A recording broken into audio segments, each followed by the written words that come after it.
بسم الله الرحمن الرحيم. Tonight I would like to talk about the training that the Imam gave on the issue of studying the Hadith. Because these days, all these issues are coming up, challenges, and no, I don't think we should be worried about it in that way. We have to respond to them, of course. It's nothing, new. This has been there all the time. We hear this trend also, hadith, so how can you trust it? How can you be, how can you believe in it? These are all, fabrications and this and that. And so this ikhtilaf, the difference, or even sometimes not only the difference in the ahadith, they are conflicting ahadith from the Shi'i companions of the Imams. How do you deal with it? And this is where we have to realize, that when we talk about the narrators of hadith, they are of all different kinds. And because of that, the narrations themselves, the ahadith, are then classified: authentic, reliable, not reliable, fabricated. And so this is where how, the division in the ahadith comes in. One of the main issues where you classify the ahadith into different categories depends on the narrators. Whether the narrator is a Shia or not Shia. It doesn't mean we just ignore all non-Shias, no. But then the level of that, grading will change. It will become muwassaq, for example. Then the question comes up, was he trustworthy, adil or not? Was he a truthful person or not? All these things, this is where ilm al-rijal comes in, the science about the narrators of hadith. And because the problem of fabrication of hadith was there from day one. The Prophet, in a very famous hadith, quoted by Shias and Sunnis both, he says, "Man kadhaba alayya muta'ammidan," whoever ascribes a false statement to me knowingly, فَلَيَتَبَوَّعْ مَقْعَدُهُ مِنَ النَّارِ, then he actually is preparing his seat in the hellfire. When he said that, it means that he was warning that there will be people who do that. But he didn't say, therefore, ignore the hadith. Yes, the challenges would be there. There will be unreliable people. There will be liars. You cannot just run away from the hadith. Those who say, who bothers about it? This is actually intellectual cop-out or intellectual laziness. They don't want to do the hard work to study it and to find out what are authentic and what are not. Even Qur'an talks about it. In Surah Hujarat, Surah number 49, ayat number 6 is very clear. It's indication to this. It's not about ilm hadith, but indication. إن جاءكم يا أيها الذين آمنوا إن جاءكم فاسق بنبأ فتبينوا. All you who believe, when a sinful person comes to you with a news, then do not just accept it blindly. Tabayyin. Tabayyanu means investigate about it. Go and find out. Because the person is a sinful person, you cannot just rely, blindly. And so that is about normal naba, normal, news. So when it comes to hadith of the Prophet or the Imam, you have to be even more careful about it. And so it's not only the issue of credibility of the narrator. Sometimes even it is important to know whether, his ability to understand, comprehend the words of the Ma'soom. Was he on that level or not? What about the ability of retaining the words of the Imam? Was it just paraphrased? He quoted it in his own words? Or was it actually the words of the Ma'soom? So all these issues come in. That's why you will see some of the narrators or muhaddithin are known as with the title Al-Hafiz. Al-Hafiz means somebody who has a very good, memory. And so there are many other, issues related. And therefore we see sometimes we end up, and I'm not even talking about the fabricators or the enemies of the Ahlul Bayt or those who are outside the fold of Shia Islam. Even in the Ahadith which have come from the Shia narrators and companions of the Imam, sometimes you see there is a contradiction.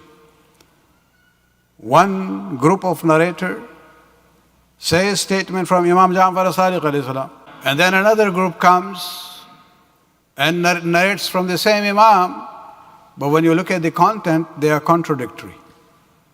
So what do we do? Do we say, oh, okay, all hadiths, just throw them out? No. This is where this era of, educating the companions to become ulama in different, disciplines was very important. And one of the things that the Imam Ja'far al-Sadiq alayhi salatu wasalam taught his students was the issue of, how to resolve the conflicting ahadith. And, we have different narrations from the Imams, but I would like to summarize a very famous and a lengthy hadith from Umar ibn Hanzala, that where he asked the Imam about a situation, and then he comes up with follow-up questions, and this is where Imam is guiding. At this stage, do this and then do that.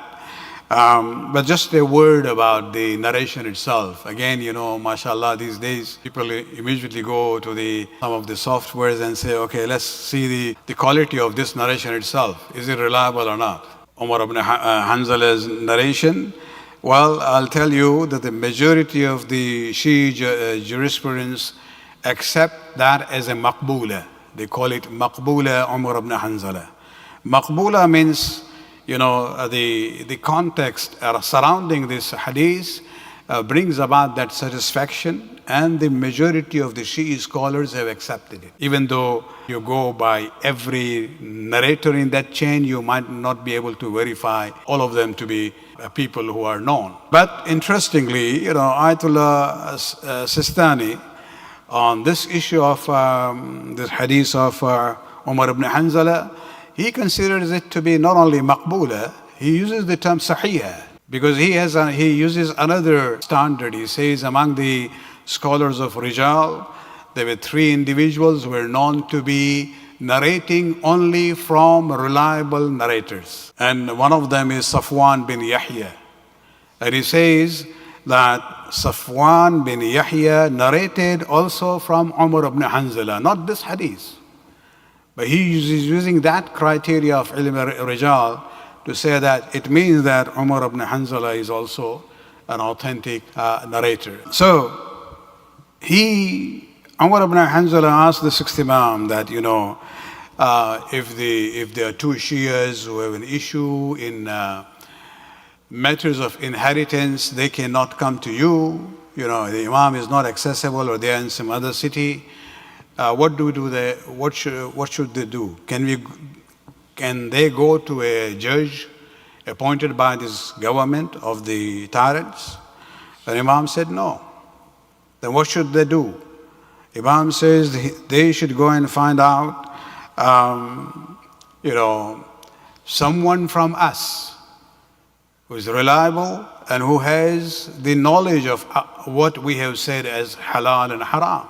And so the discussion goes on, he says, then we come to the point where we hear a hadith from you, and then we see that, both the narrators are from your side and they are Shia, reliable, but the content of both are contradictory. Then what do we do? This is the process of educating the companions during the days of the 6th Imam. How to handle the hadith and the problems and challenges which come in. The Imam says that then look at the 2 narrators.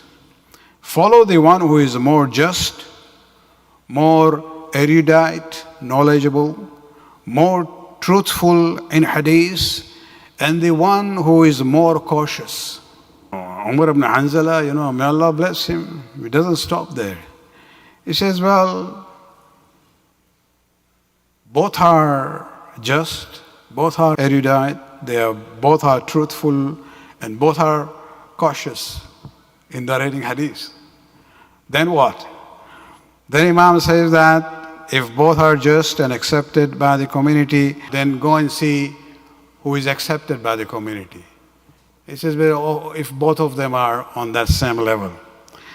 Then Imam says, then look at the opinion which has a consensus in your community and follow that and ignore the isolated view. What do? We say, oh, 4 Maharajas say this is not allowed. 1 Maharaja says this is allowed. I like this, I'll go there.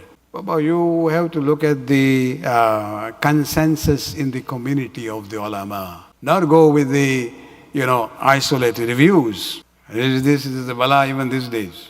He goes on, he says, what if that 2 famous hadiths from you and your father has been narrated by trustworthy ones? Then he says, well, then see and compare both narrations according to the Qur'an and the Sunnah which has already been confirmed for you.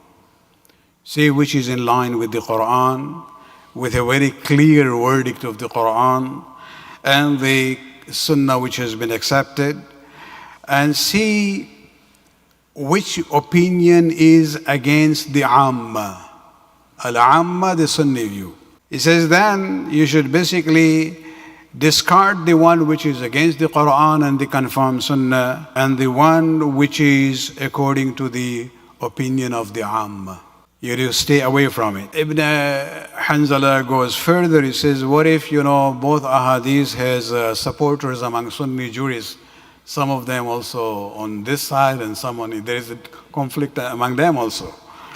And this is where Imam said, then see which one of these jurists among the Amma are closer to the rulers. They are part of the government's camp. Discard their side of the opinion and take the opposite one. And so this is just a, very simple, didn't even go to the hadith in detail, that these challenges were there and the Imams took the opportunity and the time to train the Ashab on this issue. And this is an ongoing issue, new research on all these issues come up.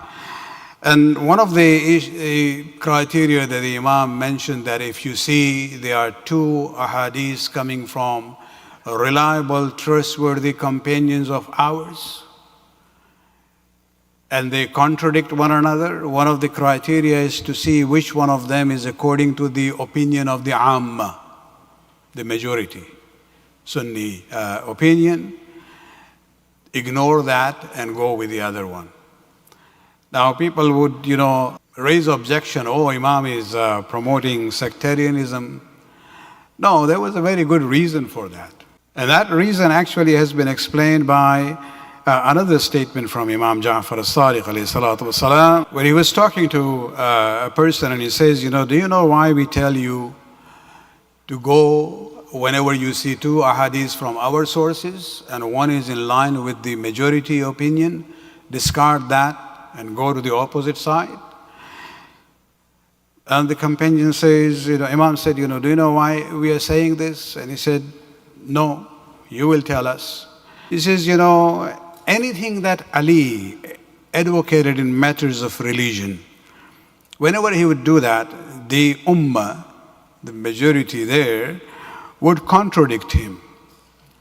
And they will turn to the others with the intention of eliminating his influence. And then he says, وَكَانُوا يَسْأَلُونَ أَمِيرَ الْمُؤْمِنِينَ عَنِ الشَّيْءِ.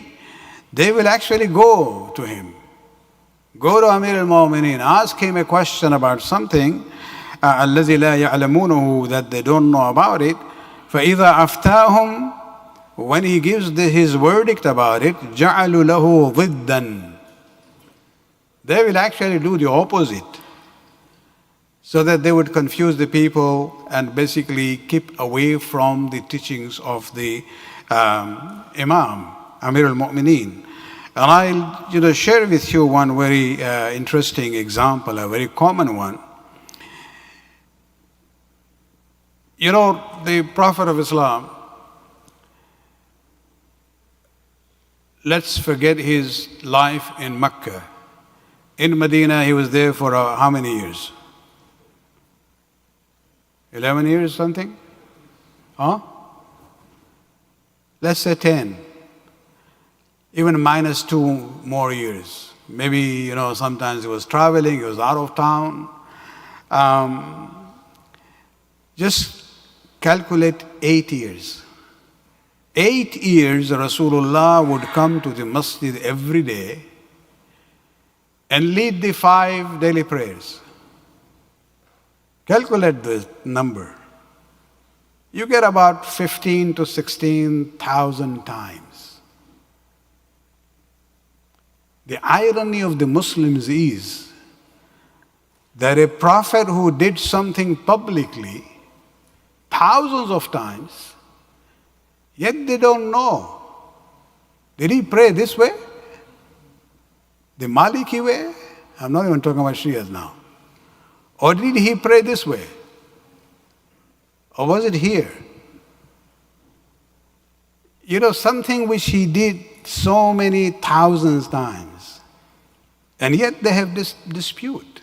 اللهم صل على محمد وآل محمد